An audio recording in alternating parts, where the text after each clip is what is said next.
भाव कैसे है? अरे कबे तू सूट साड़ी कबे सकट में और कबे तू पहनेलू फराक अब फेल भइल महिमा अब फेल अमर पाली अब माई गिरे लागेलू झकास रे अब छोले से तू हंसा जानी और दिलवा में धसा जानी अब करेला मन बता हो जानते हर से होई काची होई कबो नहीं टूटी ऐसा लव ये हो जानते हर से अरे कबो तो सूट साड़ी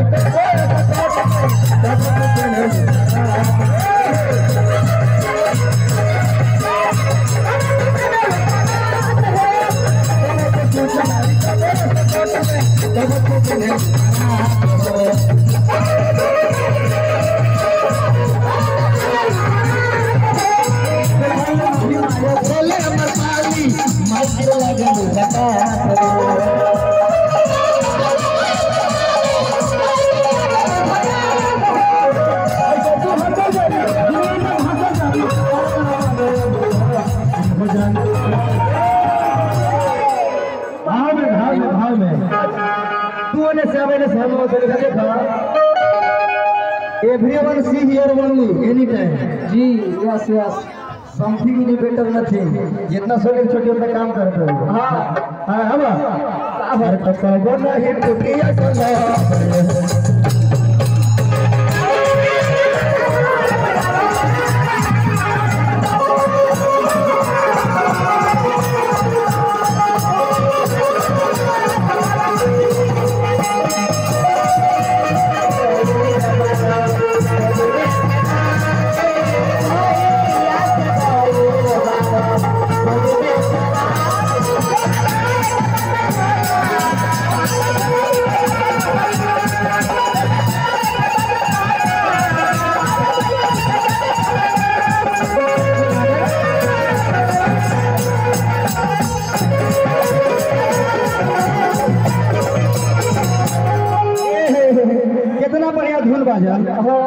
देखिए निराश करते रहिएगा।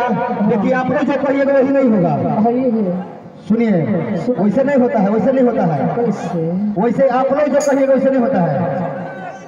बहुत समय देखे हैं आप लोग। समिति कमेटी में बेइज्जती मत कीजिए, समझिए बात को। आप लोग कितना बढ़िया गीत बाजल रहे, कितना बढ़िया गीत बाजल रहे, गाना खराब नहीं थे।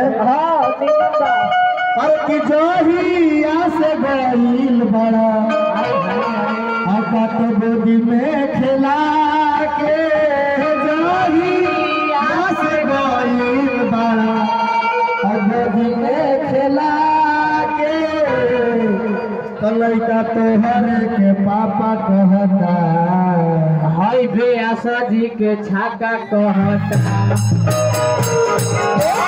छाता कहता? हाँ तो छाता कहता। चलो स्कूलिया से पीछे थोड़ा सा चलो, तो पता चल जाए लेके जाए। खाली साइड में चलो, तुरंत पता चल जाए मामा हुआ कि छाता कहता। देखिए गलत गाना नहीं थे। हाँ अच्छा आएंगे। देखिए दिखाइए, छोटे छोटे भाई भतीजा लोग रहेला। हाँ ओकरा ज्यादा दुलार प्यार देवल जाला कि ना।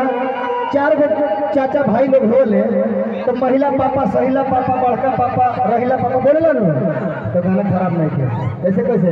अरे जहिया से गईल बारा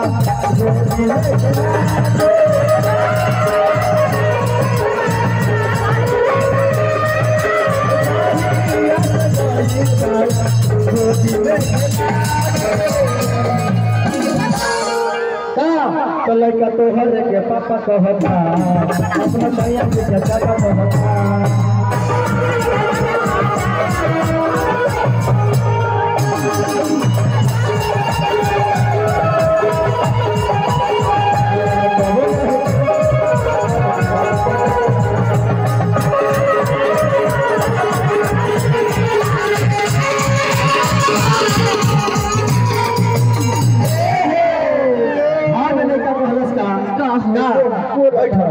कि पहलू आधा पेट झूला तोहर सौसे बाटे फूला ना ना ना उसे ना अरे के पेड़ आधा पेट झूला हाय हाय आ तोहर लौके रसगुल्ला ए छोटी अब कर हमरा से शादी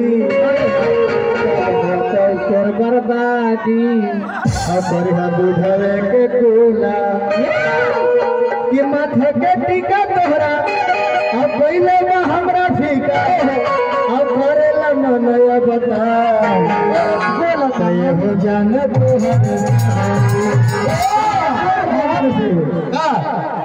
अरे तो कबो नहीं टूटिए सब